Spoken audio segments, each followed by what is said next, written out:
પ્રધાનમંત્રી મોદીની અધ્યક્ષતામાં મળી છે એનડીએની બેઠક 1.5 કલાક સુધી પીએમ આવાસ પર આ બેઠક ચાલી। એનડીએના તમામ પક્ષોએ ભાજપને સમર્થન આપી દીધું છે, જેમાં નીતિશ કુમાર અને ચંદ્રબાબુ નાયડુએ પણ સમર્થન પત્ર સોંપ્યું છે ભાજપને। રાષ્ટ્રપતિએ 17મી લોકસભા આજે ભંગ કરી છે।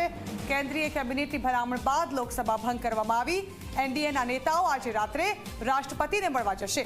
રાત્રે 7:45 કલાકે તેઓ રાષ્ટ્રપતિ સાથે મુલાકાત કરશે। રાષ્ટ્રપતિને મળીને સરકાર બનાવવાનો દાવો કરશે। લોકસભાની ચૂંટણીમાં એનડીએને સ્પષ્ટ બહુમત મળી છે। 292 બેઠકો પર એનડીએના ઉમેદવારોની જીત થઈ છે, ત્યારે હવે તેઓ સરકાર બનાવવાનો દાવો રજૂ કરશે।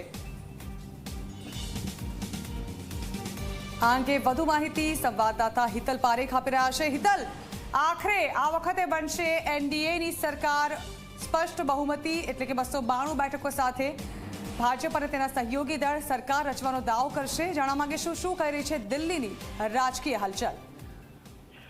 જી જાણવા ચોક્કસ એવું કહી શકાય કે પ્રધાનમંત્રી નરેન્દ્ર મોદી સતત ત્રીજી વખત એનડીએનું નેતૃત્વ કરશે અને પ્રધાનમંત્રી તરીકે નવી સરકાર રચવાનો દાવો આજે રાત્રે 7:45 વાગે રાષ્ટ્રપતિ ભવન જઈને એનડીએનું પ્રતિનિધિ મંડળ દાવો કરશે। સ્વાભાવિક છે કે સૌથી મોટો જે પક્ષો છે અને 272નો ચમત્કારિક જે આંકડો હતો એ આંકડો એનડીએ પાસે છે। 292 બેઠકો છે, એટલે કે 272 કરતાં 20 બેઠકો વધારે છે અને એ દાવો પોતાનો રજૂ કરશે। સ્વાભાવિક છે કે 8મી જૂનના રોજ સાંજે શપથવિધિ સમારંભ ભવ્યતાથી ભવ્ય રીતે યોજાય એ પ્રકારની શક્યતાઓ જોવામાં આવી રહી છે। એનડીએની બેઠક આજે મળી હતી અને એ બેઠક પૂર્ણ થઈ ચૂકી છે। તમામ એનડીએના ઘટક દળો છે તેઓએ સમર્થન આપ્યું છે અને ક્યાંક ને ક્યાંક જોવા જઈએ તો એક સર્વસંમતિ પણ સાધવામાં આવી હોવાની જાણકારી મળી રહી છે કે પ્રધાનમંત્રી તરીકે નરેન્દ્ર મોદી જ રહેશે। આ પ્રકારની અત્યારે વાત આવી રહી છે અને રાત્રે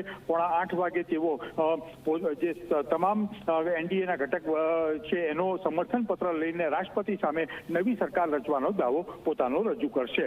જી બિલકુલ હિતલ, આભાર। તો રાહ જોવાઈ રહી છે ઘડીની કે જ્યારે ફરી એકવાર એનડીએ સરકાર બને તેવી આશા એનડીએના ઘટક દળો પણ રાખી રહ્યા છે। તેને લઈને આજે મહત્વપૂર્ણ બેઠક 8:45 કલાકે મળી રહી છે અને આજે સવારે જે બેઠક યોજાઈ હતી તેમાં એનડીએના તમામ ઘટક દળો જોડાયા હતા। સાથે જ ચંદ્રબાબુ નાયડુ અને નીતિશ કુમારે સમર્થન પત્ર સોંપ્યું હતું ભાજપને।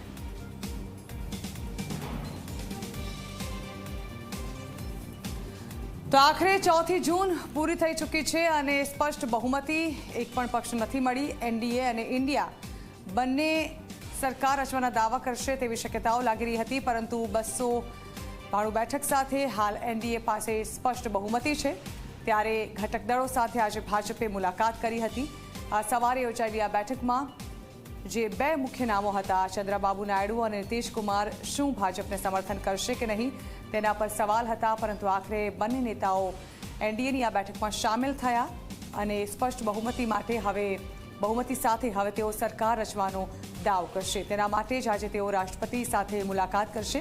રાત્રે 7:45 કલાકે એનડીએ જે છે તે રાષ્ટ્રપતિ સાથે મુલાકાત કરવા જશે।